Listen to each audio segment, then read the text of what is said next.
Yo, what is going on, guys? In today's video, we're going to be taking up Apocalypse to rank 2 as an Awakened 6 star. As you see, level up is on.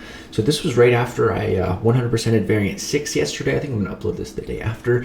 And it was a great time. I was using Apocalypse as a rank 1 in variant 6, and the main reason I was using him was just to make Magneto into a horseman. But he killed this whole lane as a rank 1, or he did a few fights on it, and it was like, wow.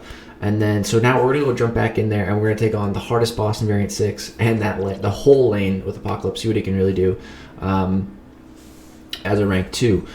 But the real problem is, man, so I took Magneto to rank 3. That video is going to be coming, but I'm not sure what I want to do for gameplay. As my newest 6-star rank 3, I want to make it really special, and I want to get a lot of fights, a lot of cool end game boss level type fights for that Magneto video.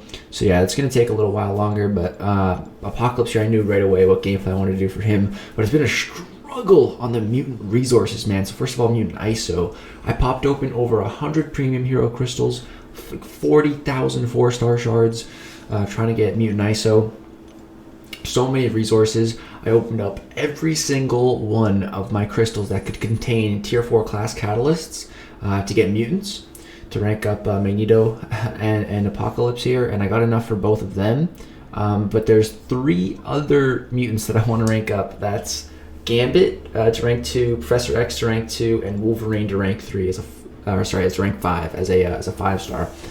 So many mutant rank ups, and I'm out of like tier 4 class catalysts, crystals like map 7 crystals, fragment crystals, like everything, and I almost have enough to do one more mutant rank up, almost, and I still want to do 2 more. It's crazy, man.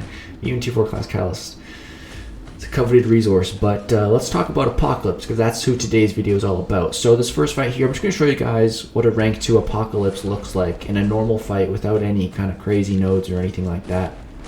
So what I like to do is go for a special 1 to start with, to get the poison and the weakness.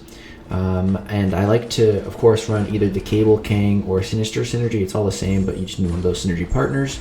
Because if you run one of them, you start the first fight with max charges, and then you can make a horseman on the next fight, or you can just stay at 4 charges with Apocalypse, and he's a beast with 4 charges. So yeah, I like to throw a special 1 at the start, and then I like to throw a special 2. I also like to throw some heavies, get some bleeds going. So now we're going to drop special 2, and it's going to do some pretty solid damage. We don't get lucky on the crits, but you can see the numbers in red are putting in work. So his specials, they're putting in some solid damage. And now at this point, depending on the matchup, you can just go for another L2 or another L1, or you can go for an L3. Right here, I'm trying to get used to that stun and block mechanic. Right here, I forgot that it goes on cooldown. I'm like, wait, why isn't it working? And then I was like, oh yeah, right, it goes on cooldown. Right here, I realized, oh yeah, it must have been on cooldown. That's a cool ability. I need to actually use that more. But yeah, so here, yeah, we could have went for special 1 or special 2, but we're gonna go for special 3. This is more so the setup for like really long fights. Once you build up all 4 of your debuffs from your special 1 and 2, you drop the special 3, and that turns those debuffs into permanent debuffs. There's no more timer. You don't have to refresh them with the heavy attack like we were doing before, and they just permanently stay on the opponent. It's a degen and a poison, which equates to 1,400 damage per half second, so that's over 2,800 damage per second. And then weakness debuff, lowering their attack, so less block damage if you actually get attacked, less attack damage that it's going to deal. And a concussion, which lowers their ability. Actually, I don't know the exact percent after the special 3, but yeah, so it's great. So you can see that's straight up Apocalypse against Winter Soldier. Now we're going to jump into Variant 6 for this lane. So here's the team I brought in. It's mainly the Nick Fury synergy to purify the bleed at the start of the fight, mainly for this void, because I'm running suicides. And then Cable and Sinister, they both give that synergy. You only need one of them, but they also have a synergy with each other. I think Sinister has it with Cable that lets you start with a Fury, an Armor, or Power Gain effect. So yeah, I might as well take that. So here we got the passive Fury effect, which is nice. So this entire lane has bleed vulnerability and poison vulnerability, and this is variant 6. It just dropped yesterday or today when I'm recording this.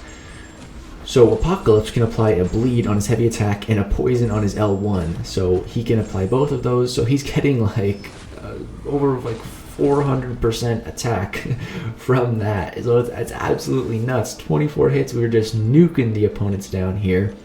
Gonna buy a refill because I was too impatient to wait for my energy to recharge. I took my Apocalypse to rank 2 and I'm like, I want to take this guy for a spin. So yeah, next up here we have a Proxima, again, same nodes, but you know, don't have to worry about the debuffs. I was trying to get through that void as quickly as possible. So we start the fight with the heavy, get the bleeds up. He just has such readily access to bleed effects, which is really nice. I should have been going for the whole stun thing. I wasn't even thinking about that when I was doing these fights.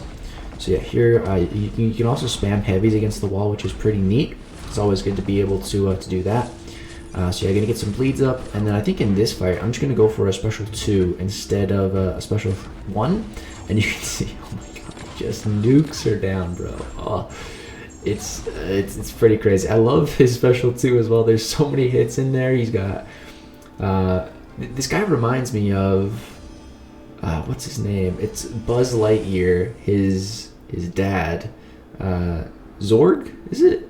I don't know, in Toy Story, how he like shoots those ball things. Like that's what Apocalypse's special 2 reminds me of.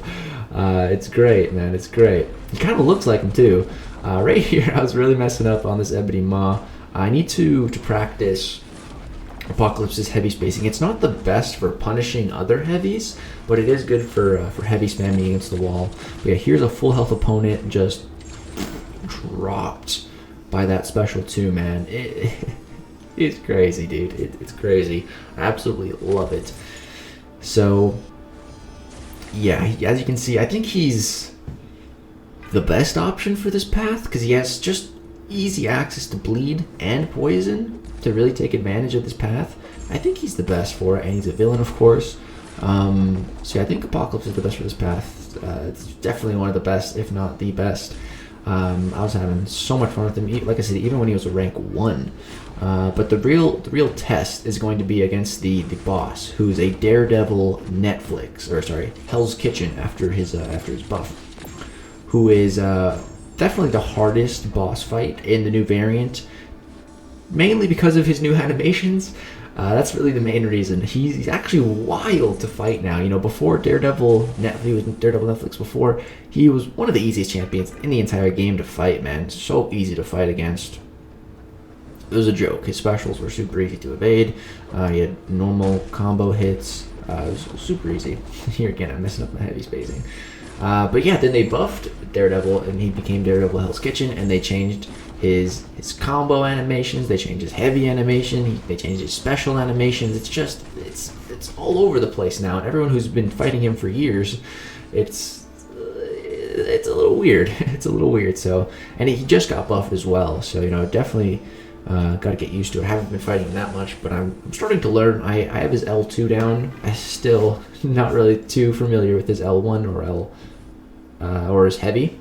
But yeah, I got his L2 down. It's really easy, so that's good at least. Right here, I'm just gonna toss a couple potions into Apoc. I got 2 of those big ones in overflow still from the compensation package, and since variant 6 is done now, I don't think there's any other content that I really have to do. So I'm like, let's just throw the potions in. It's not really that big of a deal. Yeah, as far as like content goes, I literally got nothing to do now. Unless they bring out Summer of Pain, which is a little late since it's winter. I don't know. I have no idea when that's coming out, but it's like the next content I could see myself using items on, or you know, maybe Act 7 Chapter 2. That's probably going to be a while out. I don't know. But yeah, this Magneto was a little tricky because Apocalypse is metal, but we got through it fairly well, you know. And then we got 2 more fights. And then we get to that boss. The boss was what I was very interested to see how Apocalypse was going to perform against that boss, because he gave me some trouble. He almost KO'd my entire team. We did clear variant 6 itemless, but it was barely. Like at one point, all I had left was my Mr. Sinister to fight that Daredevil boss. He didn't have much health left, but it was still kind of close, but yeah, Sinister clutched up. We got through him. But yeah, he was definitely the boss I struggled with the most. Mainly because I was using Ghost without Wasp, and I kept throwing my special when he heavied, and he was unstoppable. Not the best thing to do when you don't have Wasp, because it's not unblockable. But yeah, we'll get there. Almost there. One more fight before that. Here we have a Black Widow. And you'll see that the Nick Fury synergy is actually kind of going to bite me in the butt when I do get to the Daredevil boss, but we'll talk about that when we get there. This Black Widow, the cool thing is Apocalypse, he actually has some evasion prevention. Look at this L1 though, just rip her apart. Class advantage. Oh.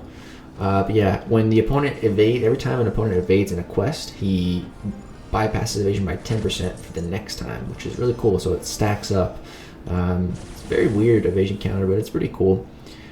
So yeah, the reason why I said having that Nick Fury synergy is kind of going to bite me in the butt here is because this Daredevil has Biohazard.